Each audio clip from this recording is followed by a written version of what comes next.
In 2025, climate change didn't just knock on Nigeria's door, it broke it down. National emergency data paint a grim picture. Hundreds of thousands of Nigerians were forced from their homes this year. Floods washed away critical roads and bridges, while in the north, a relentless dry spell choked the life out of food supply. But here is the bitter irony. Nigeria's carbon footprint is barely a smudge on the global map. While the entire African continent contributes less than 4% of global emissions and Nigeria less than 1%, poor and developing countries like Nigeria are paying the highest price. That disparity fueled a fiery year of African diplomacy. It is an advocacy Nigeria and other African states pushed forcefully even at the 2025 International Climate Talks. Nigeria welcomes the operationalization of the loss and damage fund and urges our partners to ensure its accessibility to the most climate vulnerable nations. I hereby say with absolute certainty that we are not the problem. We are an integral part of the solution. For many years, wealthy nations have promised $100 billion annually to help developing countries adapt. In 2025, investigations revealed the check is still in the mail. Experts say what little money did arrive was often just repackaged as aid or was loans that only add to Nigeria's suffocating debt. We need more funding for climate adaptation to help Nigerians, to help African countries build resilience. Unfortunately, most of the funding that come for adaptation come in forms of loans. So when you take, for example, the big projects, ACRISAL, ongoing in the country, it's a loan from the World Bank, but it's meant at building resilience. That is climate adaptation. So we just need that financing for projects that impact the lives of the people should not be loans. Nigeria is not alone, though. At the last climate talks in Brazil, the UN Secretary General gave this sobering reminder to the world leaders and the world's top carbon emitters. Too many corporations are making record profits from climate devastation, with billions spent on lobbying, deceiving the public, and obstructing progress. And too many leaders remain captive to these entrenched interests. Too many countries are starved of the resources to adapt and locked out of the clean energy transition.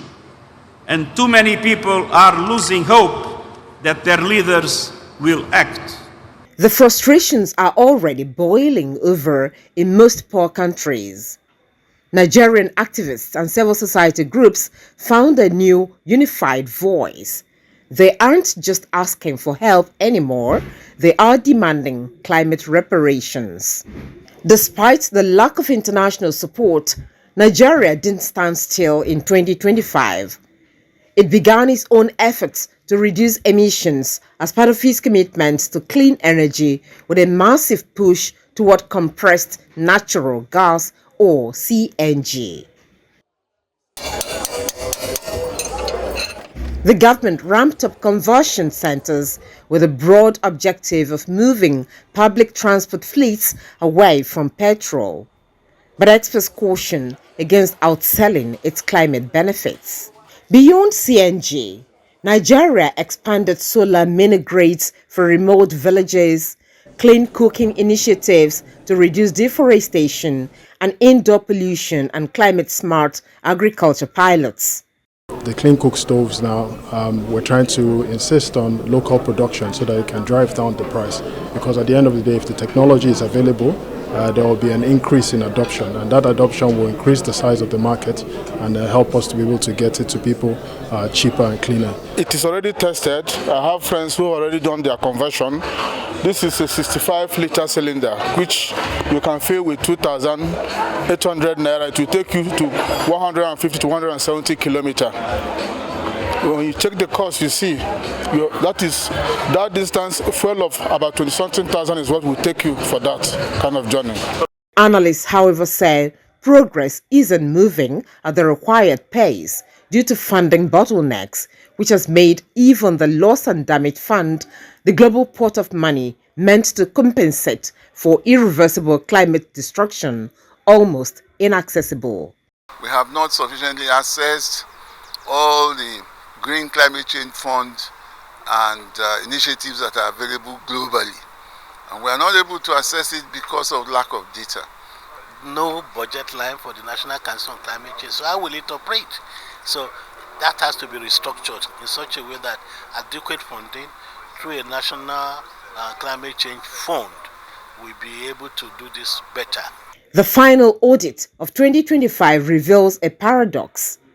Nigeria has the ambition and the solutions, but the global north still holds the purse strings. And those strings are tied in knots of conditions and debt. As 2025 comes to an end, the verdict is a mixed one. While there has been incredible resilience at communities, frustrations remain. For Nigeria and indeed Africa, climate fight has evolved. It's no longer about lowering emissions. It's now about fairness, responsibility, and quite literally, survival.